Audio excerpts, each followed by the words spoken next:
When hope is gone, undo this lock and send me forth on a moonlit walk. Release restraint level 0.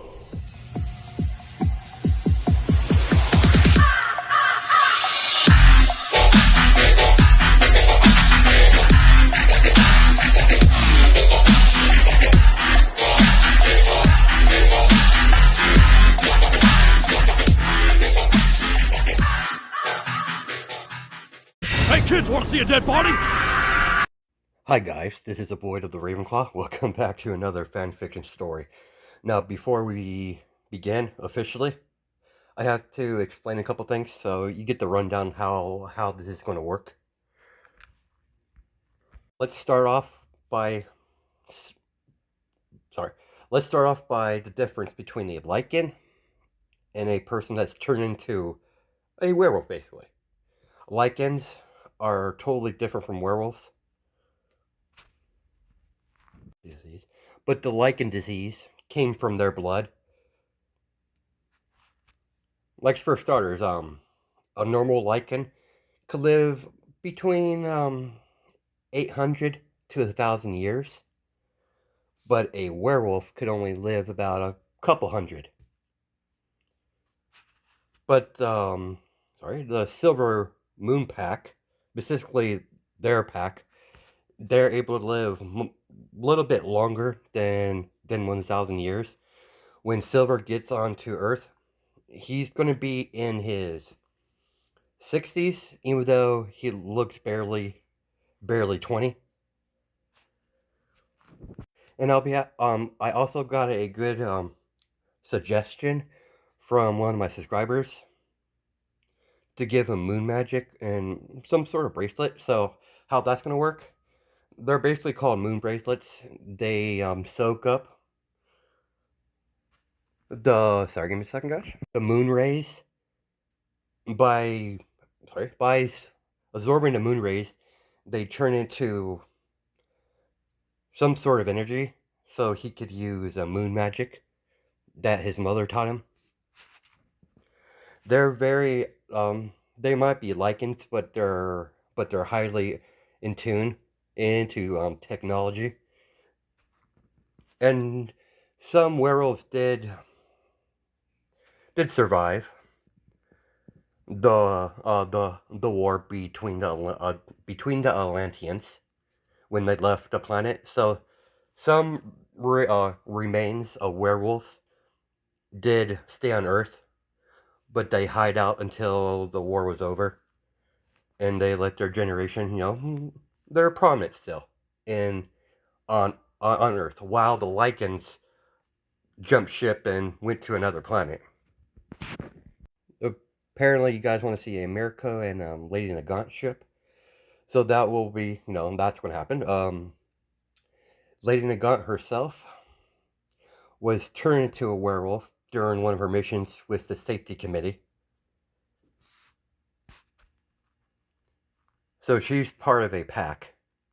I haven't decided what her pack she'll belong to, but I'll figure out a name down the line.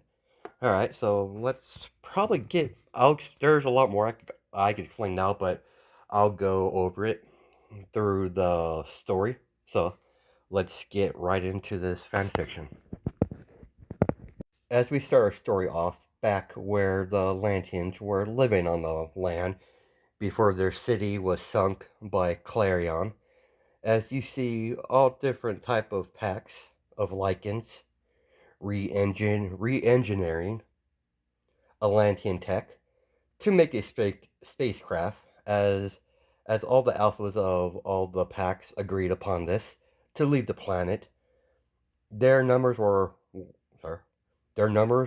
are way too low, and it would take too long to repopulate their lost numbers. And the Atlanteans are hell on bent on exterminating their whole species. So there's no longer peace is no longer possible. Despite their feral nature, Lycans are quite intelligent re-engineering Atlantean tech is not too difficult for their kind. It still took them years to fully understand Atlantean engineering, but it took about a year to make it into feasible, to basically make it feasible. They could they could use, but they finally did. The Atlanteans were unaware that they were preparing to leave the planet, and about time they did find out, they would be long gone. The day finally arrived where they finally going to leave Earth to find a new home on a planet that's not inhabited by a sentient life form outside of your typical animals population. But the takeoff was successful. They finally left Earth, abandoning their long drawn out war. They no longer want to fight it.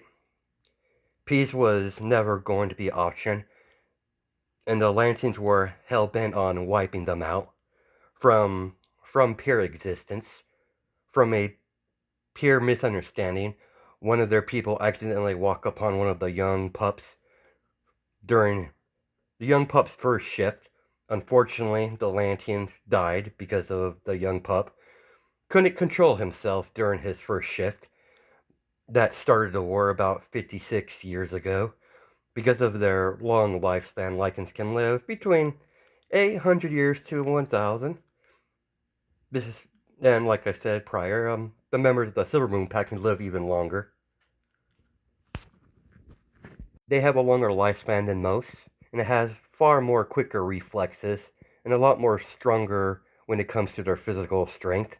And their regeneration is a lot more advanced than any kind of the Lycans packs, the other families basically. It was a rough for the first 20 years. On the 25th year, they found a stable planet to inhabit. Once they found the planet that quite similar to Earth, they they landed. They found out it has a similar atmosphere to Earth, with no intelligent life on the planet. There's several types of animal species, mostly predators. Ironically, ironically, this system has one blue sun and four moons. They rotate around the planet. The sun only appears halfway through the year. The rest of the time is pure darkness. After studying the planet, they are in a lot more better condition. When the moon's out, the plant life generated oxygen. The plants seem to be nocturnal, but there's one plant life that they learn real fast to stay away from, the death flower. It is a carnivorous man-eating flower. For some reason, it has razor sharp teeth, but the Atlantean flower is something they've never ever seen or came across before. The death flower does produce a good remedy from their pollen for treating wounds. They came upon they came with the idea to collect the pollen without killing the man-eating plant, but it's very dangerous. 5 out of 10 times they attempt to collect the pollen from the death flower, half of them usually come back alive. Over the years, they've increased their chances when they're trying to collect pollen from the death flower. They're still discovering new life, plant life. They also came across some sort of humongous insect that burrows into a dead tree and wait for prey to approach the tree, then Then it strikes to feed off of the corpses. All the lichens stay clear of these trees at any cost. As for the insect itself, it's a very, very long black. It has very long black praying mantis claws that occasionally produce a high condensed acid on top of the being razor sharp. None of the lichens had seen the full body of the insect. They don't need to know what the full body looks like to know it's a dangerous life form. And the sea is more dangerous than the predators on the ground. Going into the sea is pretty much suicide. But ironically, there are alien-looking canines that are most common animal they see throughout the land base. They're completely docile towards the Silver Moon Pack. The Silver Moon Pack uses these alien canines to protect their borders of their villages and towns, so none unexpected predators approach them in the dead of night. The alien-looking canines will give off a warning and a howl when a predator approaches any of the towns or villages. They're about the same size as a full-grown timber wolf, with pure white skin and white fur with some sort of metal tail. The other packs on the planet believe it's because the Silver Moon Pack they have all white fur. When they shift into their wolf form, and a common trait for a Silver Moon Pack is white hair. They believe the canine alien mistakes them for one of their own, but no one truly knows why these alien canines follow any orders from anyone from the Silver Moon Pack. But what makes them even more unique and dangerous, they're able to make their bodies intangible at will. They could phase right through any object, ambush their prey when they're least expecting it. They are a very interesting subject to study in the wild by any of the lichen families. 1300 years later, they were approached by the ruler of Apocalypse, Lord Darkseid himself, and his female Furies. At first, they were quite friendly and accepting, and after almost 700 years, Darkseid did return as an invader. He subjugated any population that he could subjugate. The Silver Moon Pack was the only pack on the planet that did not trust Darkseid. They knew straight off the bat that the man was bad news. They were proven right while the invasion was happening. After their warriors were helping fight off Darkseid's warriors and parademons, they've been secretly improving the original ship they used to get on this planet, as they plead their only son to board a ship. As you see a 20-year-old looking Silver board the ship alongside with his alien canine. These canines live as long as any normal lichen. That's part of the Silver Moon Pack. They have a very long lifespan. Every member of the family are bonded with one of these alien canines that they refer as phantoms.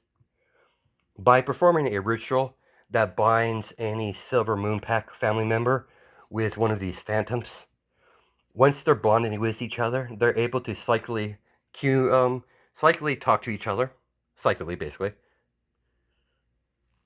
and they will protect any any member that's been bonded with until the end of their life, or if they die protecting the Lycan. They're extremely loyal once bonded. With the ship engines being improved as a way sorry. Well, let's try this again. With the ship engines improve. Normally, if they were using the original engines, it would have took him 20 years to get to Earth, but they cut that time in half. It will only take Silver 10 years to get to Earth. When the ship finally approached, Silver looks around the age of 14, not 14, basically 20. He looks around the age about 20, with long white hair, with sharp canine teeth, and in his human form, with white wolf ears, with wolf claws, where his fingernails would be. They're quite sharp. Standing right next to him is Phantom. It's still quite young. She hasn't grown full size yet. Short pause. That was a long explanation. I'm glad that was taken care of. Oh, I was dreading that because that was long, even for me. So let's continue. And the magic in this is kind of mixture between technology and mana. So it's mixed together. So it's not your typical magic. So, and he's only able to access it as long as he's absorbed enough of the moon rays.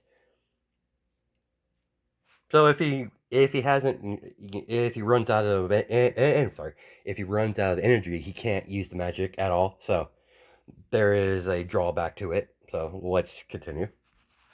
When they were about to pass the moon, the engine fried themselves as the ship was forced to drift all the way to Earth as it free-falled into the Earth's atmosphere and crash land in the middle of the population.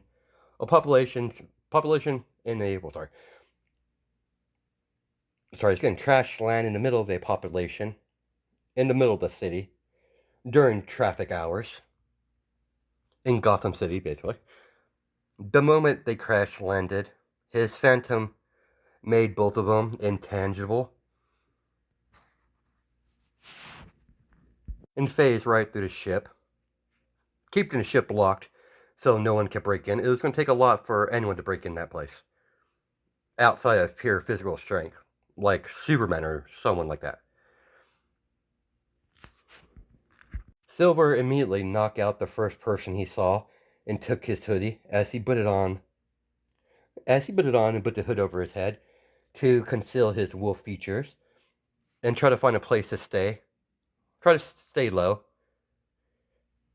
Silver eventually found a abandoned apartment complex. It's quite common because of it's quite abandoned because of high crime rate.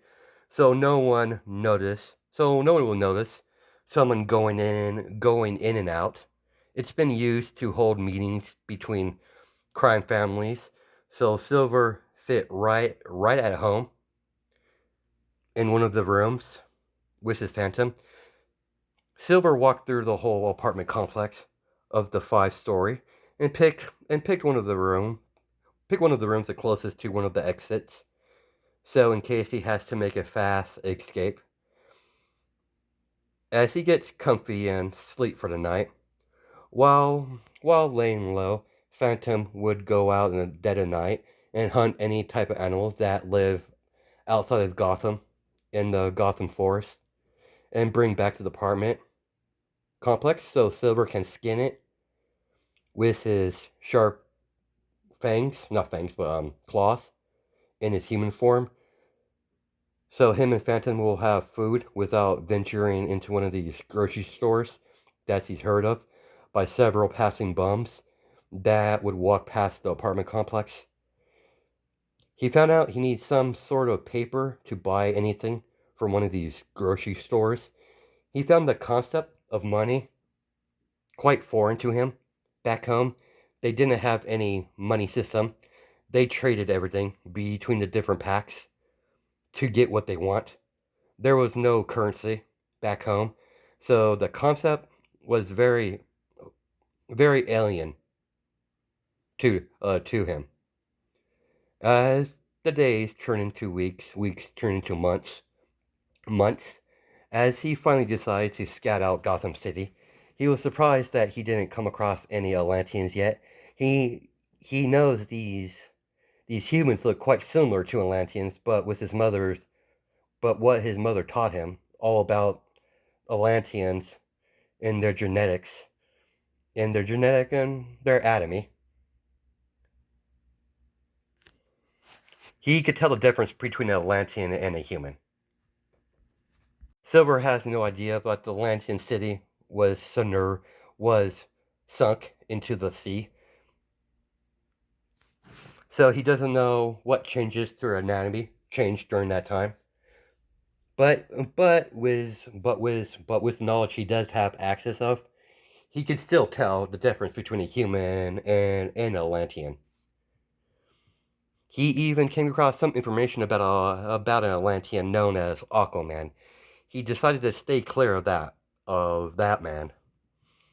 Silver was scouting the city as he came across a hostage situation at a local coffee shop. As the daughter of the commissioner was in her civilian clothes, she was taken hostage, even though she has the martial arts skills to take these thugs out on her own. If she did, it would made things a lot more difficult for her. People would start asking questions like how she knows martial arts and how she's able to disarm a man without no training. Silver was going to Silver was going to completely walk away from the situation until he felt a tug on the sleeve of his hoodie as he sees Phantom trying to get his attention. You can't be serious, Phantom. We shouldn't get involved. We'll expose ourselves. Phantom raised her snout upwards at Silver in a snooty posture. Fine, fine, you win. One of these days you're going to get me killed. As Silver gets up in a running stance, as he run past the crowd and jump over the police barricade and jump right through the huge glass window, smashing into the shop, he used the shard of glass that he just broke and grabbed it and threw it at the man, the closest hostile, towards him, piercing into the man's hand, so he drops the gun. When he saw that, Silver rushed towards the man and grabbed onto the collar of his shirt and slammed him into the ground. As he tosses the man's rifle at the next hostile human, then uses chance to get closer to him and ram his knee under his chin. As Phantom comes behind one of the main thugs that had Barbara Gordon hostage, as she slams the man down to the ground, as you see Barbara about the age of 18 years old, as Phantom briefly pinned the man to the ground. The last two the last two thugs open fire at Silver as he moves so fast that they can't even get a clear shot. As he rammed his fist right into the man's stomach, then kicked the other man in the chest with his foot, then grabbed both their heads and smashed them together. Silver immediately, after knocking him out, immediately jumped out of the window where he came from and disappeared in the alleyway. When he jumped out of Then he jumped over the police barricade again while wearing his hoodie that he totally didn't knock out and knocked the first guy he saw and stole. What the hell? Who was that? That was strange. That was a one strange looking dog.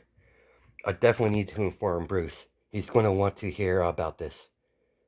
After paying for her coffee, she talked to the authorities, and after a long drawn out conversation with her father, she made her way back to Wayne Manor to inform Bruce what just happened. She she could tell whoever that was, he was untrained but had skill in the long run. It was weird. It was weird for her. It almost seemed like his movements were quite feral. She she couldn't see who or she was. She couldn't see if it was a man or a woman by the hoodie alone, but was how the body looked. She ultimately came to the conclusion that it's most likely it was a guy. She found it strange that the weird looking dog were quite in tangent with the hooded figure. Happy now? Very. Yeah, you clearly don't care that we might get discovered. Let's head back. As they return, where they're laying low, Silver is hoping that this doesn't bite him in the ass. Once he walked into the room, it finally dawned on him. Wait. Phantom, did I take my bracelets? Crap. I need to go back to the ship, and it's probably not there anymore. But I could still track it. I could still smell the metal. It's very unique, so it won't be too difficult to track down. While I retrieve the bracelets, I know, Phantom, but you're gonna have to stay here. It's gonna take me long. Then once I retrieve the bracelets, I'll just set the self-destruct button just in case. As he put the hood over his head, as as he jumped out of the window, then grabbed something on the right right after he jumped out of the window, grabbing onto the fire escape. As he got to the roof and began to jump off the rooftop towards the crash site, only to see his ship is gone. As he picked up the scent of the metal that the ship is made of and followed the trail outside of Gotham to a heavy guarded military base out of the outskirts in one of the in the outskirts of one of the forests near Gotham City. After 30 minutes traveling through the forest, he finally approached a small military base. Well, basically, it's not really small. It's basically almost large to medium size. As he can't see where it's located. It's just a couple buildings, but that's just a cover, a decoy. All the important stuff is underneath. They have a whole underground base. All he knows is somewhere in the middle of the base. But he did see a random opening that's heavily guarded. He suspects that that's where the ship is, but he's going to have to go the long way. It's too heavily guarded. You notice there's watchtowers surrounding the borders of the military base, so they can alert their superior officer if someone does approach. With tanks patrolling outside of the base, with all the soldiers that he could see are heavily armed with assault rifles. Well, shit. This is going to be a lot more difficult than I originally thought. Don't know what those are, as he peeked his head from behind the tree to watch the tanks patrol the area.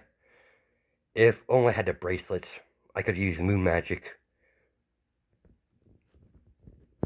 Of course, if I had my bracelets, I wouldn't be in this situation. I got too excited seeing Earth. I grew up enjoying stories my mother would tell me about Earth. Well, what's done is done. I can't turn back the clock. Let's get this done. Maybe making Phantom stay behind at the base was probably the wrong move on my part, but it can't be helped. I could always morph into my wolf form. That should conceal my identity for the time being. Well, screw it. I'll shift. I'll just throw caution to the wind. I've already done it once today, so I might as well do it again. Let's have some real fun. As you can see Silver with a wolfish grin on his face as he takes off the hoodie so it doesn't get wrecked during his shift. His other clothes he has on will not tear when he shifts into his humanoid form or his wolf form, so he doesn't have to worry about that. As he begins to shift into his werewolf form because he spent so much time practicing his shifting whenever he can. So he shifts in mere milliseconds as you see a humongous white werewolf coming running out of the forest on all fours and jump on to one of the tanks as the tank nearby began to aim its barrel as it shot off a round from its cannon, only to see the humongous wolf jump off of the tank and land onto the tank that just fired a shot and begin to rip through the tank's hull with his claws. As the tank behind him explode from friendly fire, as he, like I said, ripped through the tank and grabbed onto the pilot and tossed him across the field, making him hit a tree hard, knocking them out. As he picked up the tank by the barrel of the cannon and began to use it as a blunt object against the other tanks that are heading in his direction. As he gives out a powerful howl, as all the nearby tank soldiers get flown backwards, as the tanks land upside down, as all of the men get knocked out from the small shock wave of sound that the Silver Moon Pack is able to produce by their howl alone. He has jumped up to one of the towers, and punched the bottom of the tower, ripping through the concrete, making the tower fall on top of several buildings that's on the top level of the base. As he used this destruction for he used this destruction for a diversion, while panic ripped through all the soldiers that patrol in the upper part of the base. As he makes his way to the largest building, and he ripped apart any soldier that stood in his path. As the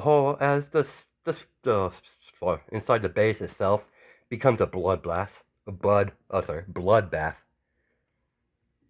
He wanted to do this without killing, but that's not very. That's most likely not going to happen now. They're being very annoying, so he stopped caring about that. He stopped caring about it at that point and said, "Screw it." In order to get to a hangar, he needs to go.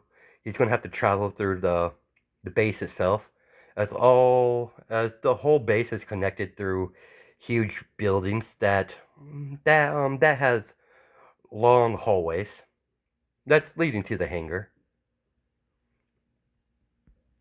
So he's going to have to use the same method as the scientists when they want to study the alien spacecraft that's in the hangar. As he got to the door to one of the buildings, well, one of the doors in the buildings basically, and he saw the only way to open it is with a key card. So he ripped his claws right through the blasted metal door and forced himself way in. As he's running down the hallway, as he got a as he sees a huge door where he enters a room where they see all different hallways or different entryway to different paths of hallways throughout the whole base.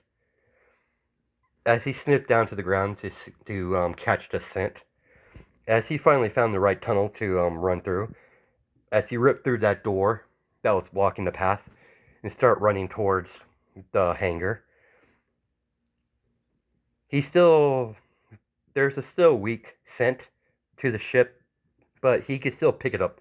he still picked it up by his superior sense or smell. The moment he ripped through the hallway, he immediately got fired upon by a rifle fire as he used the walls to jump between the two halls of the hallway, making sure that he's not an easy target as he maneuvered around the rifle fire, then cleaved their heads off their bodies. When he got in striking range with his claws, it didn't take Silver long to reduce the hallway with blood. He has no intention of biting any of them. He's heard from his mother that they have the ability to make someone into a werewolf by bite alone. So he's going to try to avoid that as much as possible. He's not going to turn anyone. If he's going to turn someone, he's going to turn someone that's worthy of the gift. As he finally got, Silver finally got to the hangar. He was relieved that they haven't managed to get inside the spaceship yet. After viciously killing any of the soldiers in the room and scientists, as he approached the ship, as it scanned him, as the light scanned his whole body, as the ship opens the door, once he entered the ship, he immediately found his container that the bracelets are being kept in. It's a big metal case. He immediately set the auto-destruct protocol by voice command alone. It didn't take him long to find his way outside of the base, as he got where his hoodie was placed, right behind a tree, as he shifted back into his humanoid form, and put the hoodie back on and watched the fireworks from that position. That got messy. As he watches the military base start to spark with some sort of black electricity, as the ship core begins to rupture, immediately a black energy dome slowly begins to grow over the whole military base. It stayed like that for a few minutes. Black electricity begins to emanate from the black dome of energy. Then it shrank in milliseconds, as there's a big flash of black light. When Silver was able to see again, he saw a humongous crater, like something cut through the earth completely annihilating the base. There's nothing there. There's nothing there but pieces of earth cut through, like someone used a laser beam to cut through the earth. There's even a couple tanks and rocks cleaved in half. Well, that was kind of cool. I should probably head back. I wasn't being very quiet, so it's only a matter of time before they send reinforcements. I would rather not be here when they get here. As he begins to venture back into the forest and made his way back to Gotham City, once he entered the city, he made his way back to his apartment complex, where Phantom is waiting for him. He was surprised that she'd listen to him this time. She normally doesn't. She usually stays by his side at all costs. The moment he got back, he pat Phantom on the head, then fed Phantom, then head off back to bed. He was quite tired. He hasn't shifted like that in a long time. He's never once shift when he was on the ship on his way to Earth. So he's a bit rusty. Shifting did take a lot of energy out of him. He'll look at the bracelets in the morning. Meanwhile, Barbara finally got to the manor as she's walking in the Batcave with Alfred right behind her. Hey Bruce. What can I do for you, Barbara? I'm still kind of busy investigating the alien spacecraft that landed in the middle of Gotham City. Well, Bruce, I was kind of involved in a hostage situation. As Bruce stopped what he was doing, continue. Like I said, I was involved in a poss. I was sorry. Like I said, I was involved in a hostage situation. I couldn't, I couldn't outright disarm them. People would start asking questions, so I allowed it to play out. When, and out of nowhere, someone came crashing through the window wearing some sort of hoodie, and began to take out all the hostiles in the coffee shop.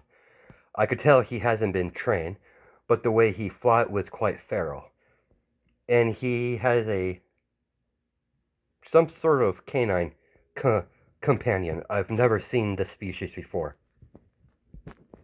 After he took care of all the criminals, he just left right out the window. Then he disappeared in an alleyway. I figured you would want to know if someone's operating in your city. Thanks, Barbara. I'll look into it. What else can you tell me? Were you able to see their face? Do we know what gender they are? I can see with a strand of long white hair. By the shape of his body, I'm guessing he's a guy. Alright, that's better than nothing. Long white hair. And he's a male. I'll do a scan with those features to see if I get a hit on the public records. Why don't you head back home? You have school tomorrow. Yeah, unfortunately. I'll catch you later, Bruce. I'll keep you updated if I find anything. Thanks. Good night, Alfred. Good night, Miss Gordon. I'll have one of our drivers drive you home. Thanks, that would be most appreciated. Don't think nothing of it. Your family. Once Barbara left the Batcave, Alfred spoke up. So what do you think, Master Bruce? Do you think this mysterious figure could be an ally? It is possible. It's a good possibility. And it's also a good possibility he could be a threat. I don't have enough information to make a judgment call. I'll look into this further, then decide my next course of action. As he pulled up an article of the hostage situation at the coffee shop, as he used the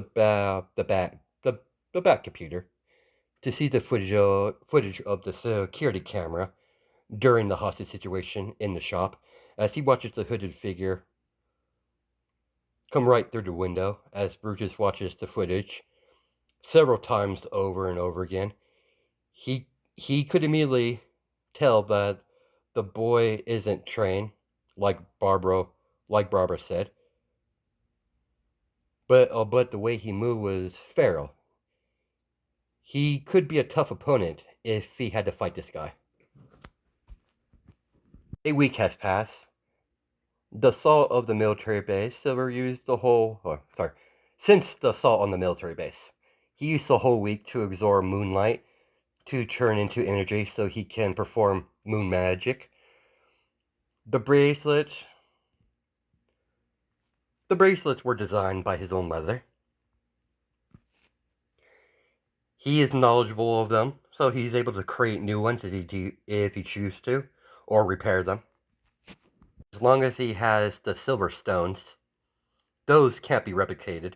They were found on his planet, so he has several spares, just in case. But beyond that, if he breaks them, he's screwed. Until he finds an alternate method. During that week, he tested out a couple spells to make sure that the device wasn't damaged. Like I said, his mother taught him to maintain it and to create a new one if he needs to. Luckily, the container had all the materials to create several new ones if he needed. Give me a second, guys. As Silver's on top of a building, stalking a local gang that's been causing quite a bit of trouble around the abandoned hotel, making it very hard to maneuver out of the hotel into the city. They've been attracting a lot of police officers,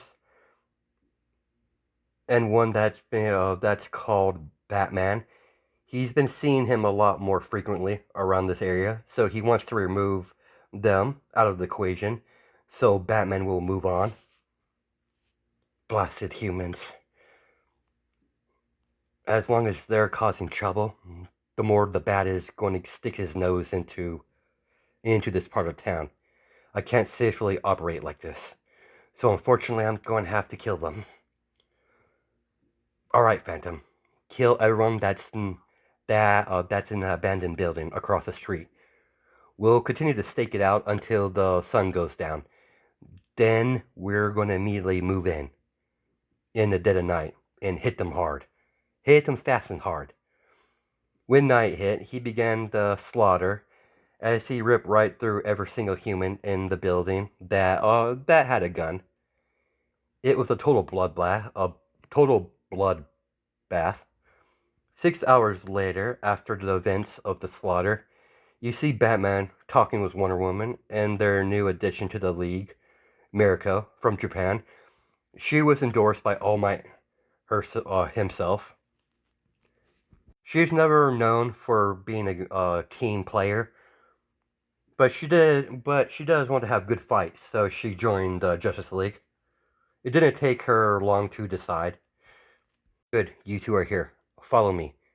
You must be Mirko. Damn straight. So whose ass are we kicking? Sorry about that, Batman. She's like that. She's very outspoken.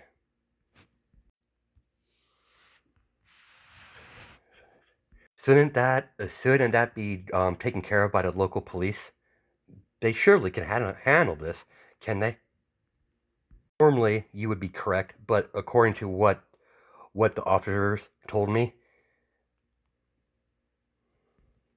during their investigation, this is the headquarters of one of the bigger gangs in Gotham City. So I don't know what we're walking into. All I was told, it was quite brutal. The moment Batman, Wonder Woman, and Mirko entered the crime scene, Wonder Woman's eyes widened. By the gods, what the hell happened here?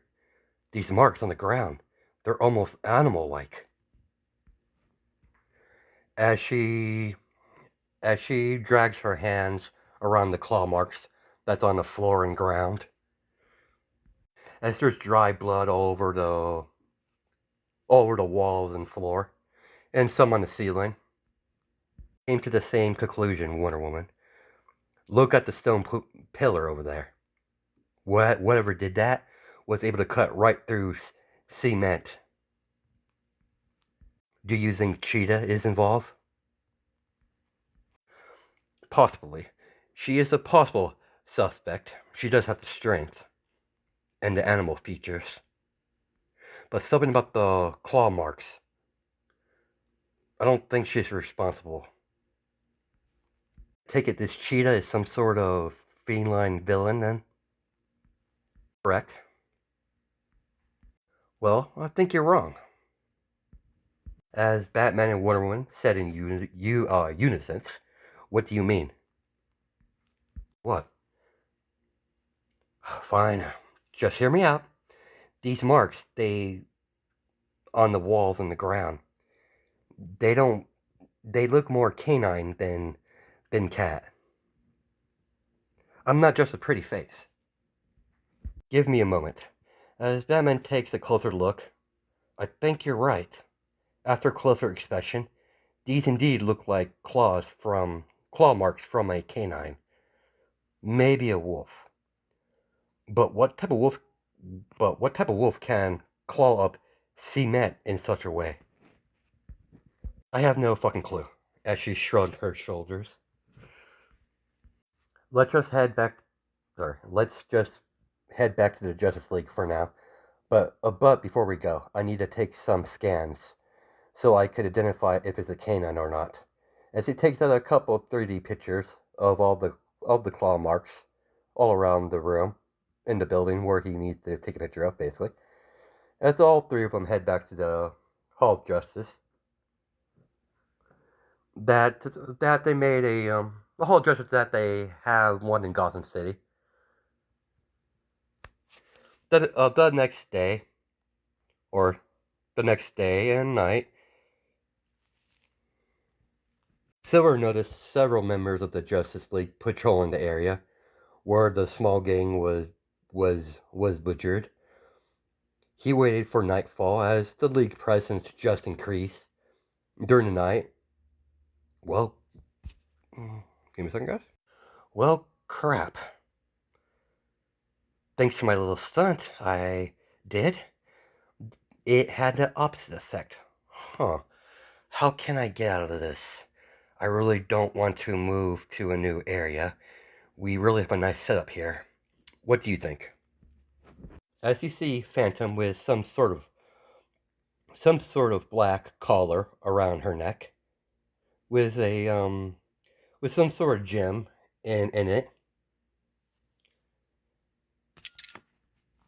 What I think, Silver? I think we're screwed. Figures. How's the new collar working for you? It works fine. It works better than I thought. Of course, you always had a neck for technology. You get that from your mother. I suppose I do. So what do you think our next steps should be? Well, for starters, you can't keep continually killing random gangsters. That's what got us in this situation in the first place. You can either make your presence known and engage these heroes in combat, but that won't help our situation. You could align yourself with one of the League's mortal enemies, like someone in Gotham City, like Penguin, Two-Face, Black Mask, and so on. Guess we could do that. But who? I think that Joker fellow is out of his fucking mind, so that's a no-go. Two-Face is a little unstable, and I just don't like the Penguin. Regardless if we like him or not, he might be our best choice. I suppose you're right. That's not our main problem, really. Our main issue is leaving an apartment complex without getting notice. Agreed, the best time would be night, but they just increased their patrols at night. So we might have to risk during the day. You're probably right. We might have a better chance for maneuvering around the day. Most likely, Master. Just don't. I don't like you when you call me that. I'm not your master. We're partners.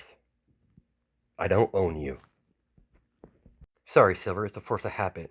Not all your family treat us as equals. Sorry, I didn't mean to bring up the pack. It's fine, Phantom. The likelihood any of them survive is unlikely. I know I'm pretty much the only one left. And the ones that did survive probably got the worst fate in death by turning into one of those parademons. How's your progress on your little trick that we've been working on? I could stay in enchantment form for about 30 minutes, turning me completely invisible from the naked eye. Nice. That should help us out. Once we move on, we're going to have to head to the Iceberg Lounge to meet Mr. Penguin face to face. So you're coming with me so we can make some sort of deal. I need a place to lay low and I need protection. As much as I hate it, I'm going to have to get some help from one of these humans. We must do what we must to survive. We've always done that. Silver. Yes, we have. Even if I have to swallow my pride. I'll do what I must to survive. I don't know these Justice League. We have no idea they won't outright kill us, like the Atlanteans in the past. We can't trust them. They're in league with their kind. We gotta be wary. We'll move tomorrow. We should gather our strengths. We're going to need it if things go wrong. The day passed since the day finally, the next day passed and gone. He's finally ready to leave the abandoned apartment complex to try to avoid any patrols by the police officers or the League. Phantom turned completely invisible to the naked eye by turning into enchantment. Basically, I'm butchering that by the way, but let's continue. While Silver was wearing his hoodie, the moment he left the apartment complex, he immediately took the alleyway. Unfortunately for him, he was spotted by Mirko. That looks suspicious. We might have someone on the street. After all, she knows the whole area has been under curfew. No one's allowed on the street during the day until they find the subject, until they find the person responsible for the killings. As she contacted the heroes on her earpiece, the ones that are patrolling with her, as she had one of them inform one of the senior members of the Justice League. Then she gave chase into the empty alleyway. Well, crap, we're being followed. While Silver's back was turned, Miracle got close to Silver. She was about to say something when she grabbed onto his right shoulder, only to see Silver turn around and ran his fist right into her stomach as she goes flying out of the alleyway, hitting against the car. As he merely stomped on the ground as the manhole cover shoots up in the middle of the air as he jumps through the manhole. As the lid lands on the manhole itself, closes once it finally lands. He basically made it fly up in the air, jumped, and then the land hole lid. You get what I'm trying to say. As Phantom's right behind Silver, Miracle blowed her stray hair from her face, so it's out of her eyes. And she got up and rubbed her stomach. Well, that was one hell of a punch. This got a lot more interesting, whoever that guy was. Hey, Bats, we might have a hit. I just got attacked by a hooded guy. Not sure of his age, but I know for sure that it's definitely a guy. What was the color of the hoodie? Part of the hoodie was black, but the sleeves and the hood itself was white. He had it over his face, so I couldn't see his facial features. He must have run off when he attacked me, so I don't know which way he went. Getting to your location now. After a few minutes, Batman finally arrived as he followed Mariko to the alleyway where she was attacked. It didn't take Batman long to figure out where he went. Seems like we lost him. He must have took the sewers. We'll never find him down there. Too much time has already passed. Do you think he was responsible for the butcher of that little street gang? Not sure yet. Things been quiet around here since before he revealed himself. I have a gut feeling that the hooded vigilante is connected with the butcher of the street gang in some fashion. Don't know yet, but I plan to. I'm going back to the Batcave. I have a few things I need to look into. Considering my patrol is pretty much done, I'm gonna call it a day. I have something. I'll have someone take over. I'm gonna try to track him down my way. Tell you're not gonna let this go, are you? Fuck no. I'm gonna bring him down, whoever he is, or whatever he is. No one outright attacks me, then leaves, then gets scot-free. I'm fucking Mirko. Very well, I won't stop you. I'll keep you updated. You Bats, as she slaps Batman on the back. Everyone says you're a hard person to get along with, but you're all right. You're all right, guy, in my books. For someone who has no power. Catch you later. As Miracle walk off to her place to get change of clothes, so she could track Silver down in her civilian clothes and hit a couple popular night spots to see if she could track down this hooded figure. Meanwhile, Silver and Phantom are walking through the sewer. I'm definitely going to need a long shower after this. Disgusting. It looks like we're here. As Silver exits the sewer, as he found himself in another alleyway, right next to Iceberg Lounge, as he sneaks in, because it's during the day, and the Iceberg Lounge is pretty empty this time of day, only a few guards, as he easily maneuver around them.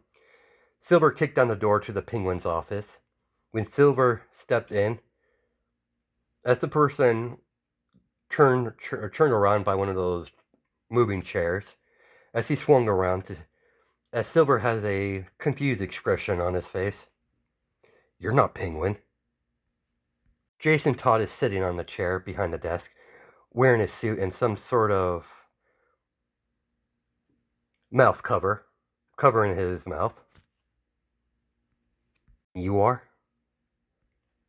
"Name's Silver." "Well, Silver, there's been a change in leadership. Penguin ditched in the dead of night, so I took over. What do you want with the bird brain anyways?" "This actually works better for me. I personally dislike the Penguin guy. Something about him I just don't like. But regardless, I came here to ask for protection. I kinda stirred the pot. Might have slaughtered a bunch of gang members and caused a bit of trouble, and unfortunately, unfortunately, it had the opposite effect I originally thought it was going to." "Interesting. So you're responsible for that nasty bit of work." "We probably could work something out. I just need you to reveal your face." As Silver take off his hood, "What are you? You can't be human." Let's just say I'm not human." "Alien, huh? Neat. Sort of. Neat. Were you the one from that ship that crashed landed in the middle of Gotham a little bit ago? Correct? So you came to Penguin for some protection, am I correct? Pretty smart for a human. You caught on to things a lot faster. I take that as a personal compliment. If you've been trained by the bats, you pick up things a lot quicker than most. I'll be giving you a little test, Silver, to see what you're made of. Follow me." As Silver throughout the followed Red Hood out of the Iceberg Lounge into a limousine as they drive towards some sort of gathering. As they got out of the limousine and walk into an old warehouse, as Silver sees an underground fighting arena with a humongous bar with a full house, a bunch of criminals and villains alike. "I want to watch you fight to see if you're any use to me." "Fight, you say? Is there killer?" "Of course there is." "Perfect." As Silver has a wolfish grin on his face. "So, who am I going to be, sir? Who's going to be my first victim? I mean, opponent?" It is clearly noticeable that he said that in a playful manner. If it wasn't for his hood covering his face, Red Hood would be able to tell, or able to see, the wolfish grin on his face. So that's where we're going to cut it. Hope you guys have a good night and all day. Judging my time, so I'll catch you in the next video.